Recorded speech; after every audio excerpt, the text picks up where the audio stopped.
Fala, nação atleticana, tudo bem com vocês? O meu nome é Luiz, sejam bem-vindos ao canal Palavra do Atleticano. E no primeiro vídeo desta sexta-feira nós vamos analisar a contratação do volante paraguaio Fabrício Peralta pelo Atlético Paranaense. Então fiquem comigo que logo depois da vinheta a gente volta para falar tudo sobre o novo reforço do Furacão.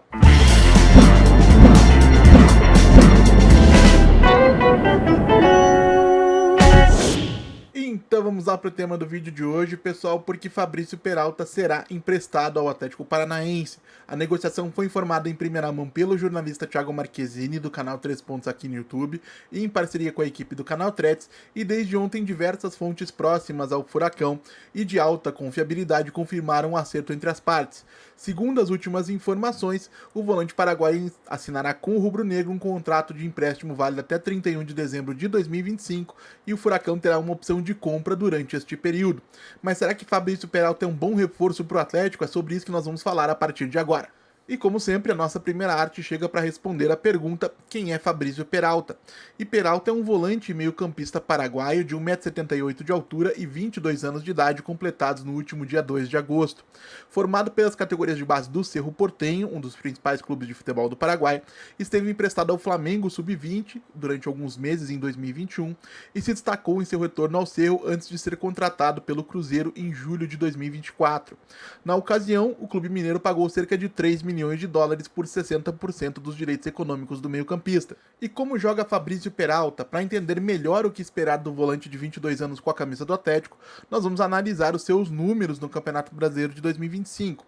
E para que você que está me assistindo, muito obrigado pela confiança, tenha uma referência para comparações, eu estou listando também os números de Raul e Filipinho na mesma competição. Um segundo detalhe importante é que Peralta recebeu poucas oportunidades no Cruzeiro. Foram somente 9 partidas disputadas, sendo 3 delas como titular e 278 minutos no gramado.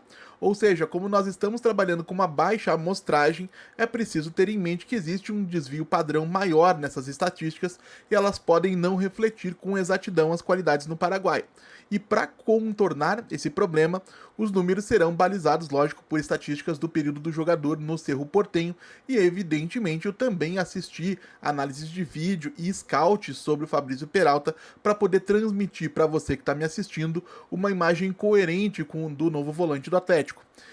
E embora ele não tenha marcado gols ou concedido assistências no Campeonato Brasileiro em 2025, Peralta é sim capaz de contribuir diretamente para que a sua equipe marque gols. No Cerro Porteño, por exemplo, ele conseguia somar participações em gols em média a cada cerca de 350 ou 400 minutos, a depender da posição em que era escalado. Peralta é capaz de atuar tanto na base do meio de campo, como chamado primeiro volante, ou como um segundo volante com chegada à área adversária e desempenha esses dois papéis com certa desenvoltura. E falando em participações com a bola, essas 78,3 ações com bola por 90 minutos de Fabrício Peralta na última edição do Campeonato Brasileiro são o primeiro dado distorcido pela baixa minutagem do paraguaio pelo Cruzeiro nessa competição. O Fernandinho, por exemplo, que era extremamente participativo na construção das jogadas do Atlético em 2024, somava aproximadamente 70 ações com bola por 90 minutos, e o Peralta, evidentemente, não é esse jogador, não possui esse nível, pelo menos até esse momento na carreira. Pelo Cerro Porteño, o volante paraguaio somava cerca de 55 ações com bola por 90 minutos. E o número de passes completados por 90 minutos é um segundo exemplo de distorção causada pela baixa minutagem. Em sua passagem pelo Cerro Porteño, Peralta completou cerca de 30 passes por 90 minutos com 78% de precisão. Entretanto, esses números são bons mesmo quando a gente desconsidera as distorções, são coerentes com o esperado para um jogador dessa posição. Embora o índice de precisão de passes poderia ser um pouquinho mais alto, né? Porém, o Peralta se destaca em passes decisivos com 1,3 por 90 minutos, sendo passes decisivos aqueles que geram finalizações, e foi o único entre esses 3 volantes que criou uma grande oportunidade, mesmo o Filipinho tendo somado 3 vezes mais minutos e Raul 5 vezes mais minutos, ou seja, temos um jogador com alguma criatividade para solucionar problemas dentro de campo.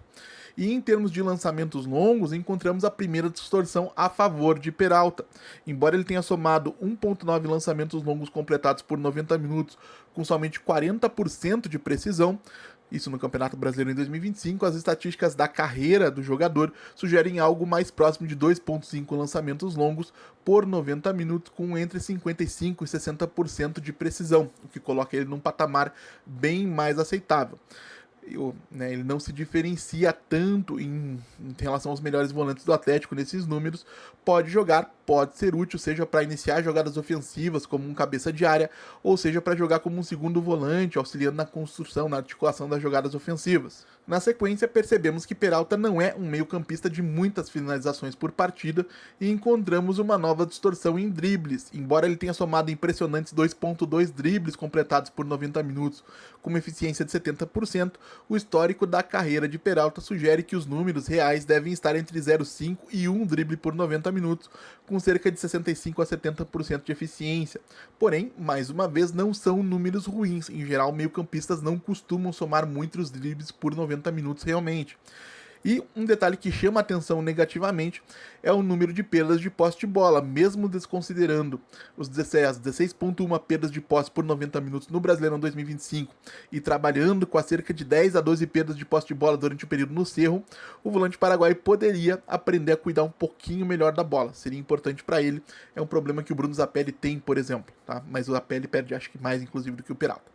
Porém, defensivamente encontramos bons números, tá? O Filipinho é líder e destaque absoluto no quesito, como era de se esperar.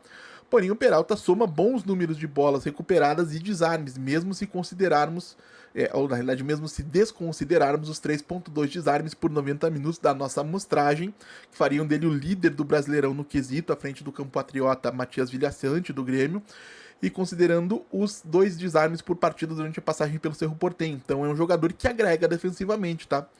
E finalmente, falando aí em capacidades físicas, o Filipinho mais uma vez se destaca, sendo líder absoluto em duelos terrestres na nossa comparação.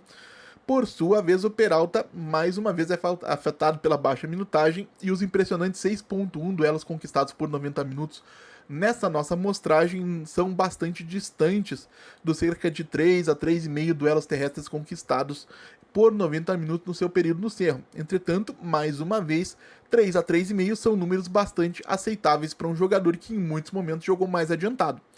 E falando aí em duelos aéreos, o Peralta realmente é o melhor dos três, com certa tranquilidade. E na parte disciplinar, as 3.2 faltas por 90 minutos não preocupam, especialmente porque a média na carreira é mais próxima de 2 faltas nesse recorte de tempo, e o número de cartões recebidos, seja de amarelos ou vermelhos ao longo de toda a carreira e no Campeonato Brasileiro de 2024, também não são motivos de preocupação. Voltando então para a tela cheia para responder a pergunta que não quer calar.